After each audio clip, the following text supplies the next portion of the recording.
Si Dieu existait, le mal n'existerait pas. C'est un petit peu ce que je pensais à une certaine époque de ma vie. Pourquoi, si Dieu est juste et rempli de bonté, le mal existe? Et c'est la question des non-chrétiens.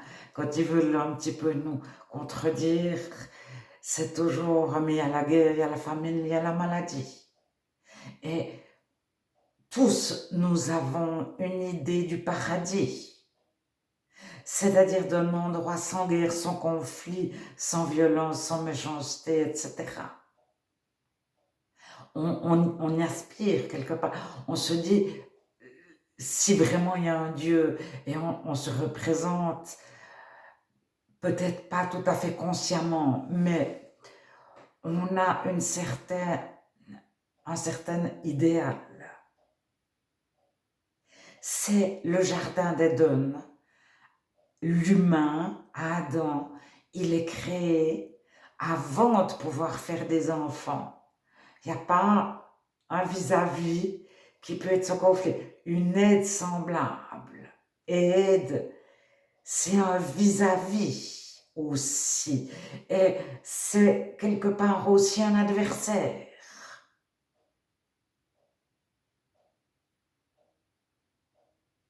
C'est un aide qui peut aussi être un adversaire.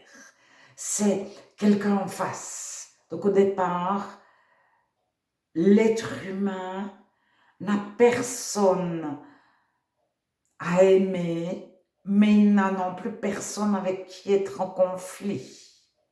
Mais il ne peut pas mourir, pas tomber malade, pas vieillir. Dieu crée un monde sans mal. En Éden, l'humain n'a pas trop chaud, pas trop froid. C'est des notions qui n'existent pas. Il n'y a pas d'aspérité, il n'y a pas de contradiction, d'adversité. Mais il n'y a pas non plus de belles choses.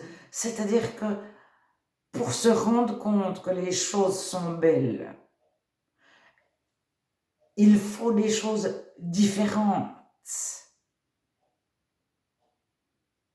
Celui qui habite au bord d'un désert, il est né au bord du désert, il voit pendant 40 ans le désert. Il a quelques palmiers noirs chez lui. Ça devient quelque chose de banal lorsqu'il découvre la forêt, etc., l'habitat d'un Canadien. Pour lui, c'est extraordinaire. Le Canadien qui habite toujours la même maison, le même lieu. Bon, c'est sympathique, ça change en fonction des saisons, etc. Il y a des fleurs qui poussent. Mais si il va habiter, enfin, en voyage, dans un désert, il voit des palmiers, pour lui, c'est autre chose.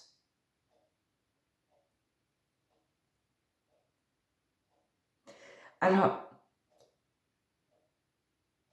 nous partons de données où dans la réalité, nous pouvons tomber malades. Dans la réalité, nous pouvons nous blesser. Et lorsque nous lisons que la sortie d'Égypte, Moïse, leurs habits ne se salissaient pas, ils ne se foulaient pas la cheville, on rigole. Mais on rêve d'un paradis. Alors, on nous propose des tas de choses. Moi, j'ai vu sur Internet, tenir un arbre d'aussi bras. Les arbres ont certaines forces. C'est le côté animiste, etc. les esprits de la forêt, les esprits des baleines, des animaux. Et il y a des personnes qui invoquent des animaux, l'esprit de je ne sais pas quoi, du loup, pour guérir des maladies. On va faire le secret. On fait du yoga, de la méditation, on fait de l'hypnose. Et toutes ces choses, nous les avons considérées comme normales, comme possibles. Et quand le chrétien dit, mais ça vient de l'adversaire, ce sont des mensonges pour nous éloigner de Dieu. On passe pour des utopistes illuminés, frileux, qui avons peur de tout, etc. Mais les gens font aller un pendule, les non-chrétiens. Mais dire le paradis est possible, c'est-à-dire ne pas tomber malade. Parce que Dieu, au départ, il a créé l'être humain sans possibilité de se faire mal, de se tromper, d'être en conflit.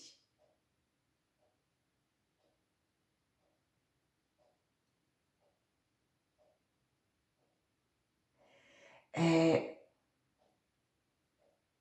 d'avoir créé un être semblable. Donc, c'est à l'humain, l'humain qui n'est ni un homme ni une femme, il est créé un être semblable. Donc, l'homme est l'être semblable de la femme et la femme est l'être semblable de l'homme. Et aide, ça peut aussi vouloir dire vis-à-vis, adversaire. Mais c'est en même temps quelqu'un qui peut secourir l'autre. Mais c'est pas quelqu'un qui aurait le rôle du parent.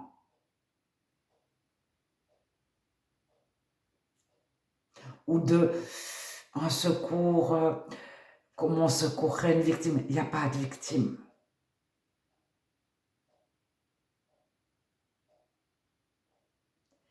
Et on arrive à croire à un nombre impressionnant de choses. Et on croit à la force du pendule qui tournicote pour aller chercher des sources d'eau, etc. Mais croire en Dieu est parfois difficile parce qu'il y a un adversaire qui fait tout pour qu'on ne croie pas en Dieu, pour que les chrétiens passent pour des imbéciles. Et c'est le propre du loup, c'est d'aller trouver les médias ou etc. et de dire je suis chrétien, je vais de telle église et de passer, enfin de faire exprès d'avoir l'air illuminé, inculte, bête, borné, manquant d'amour, etc. Et il y a toujours moins de témoins parce que les chrétiens sont censés justement parler de ce paradis-là, de cet Éden.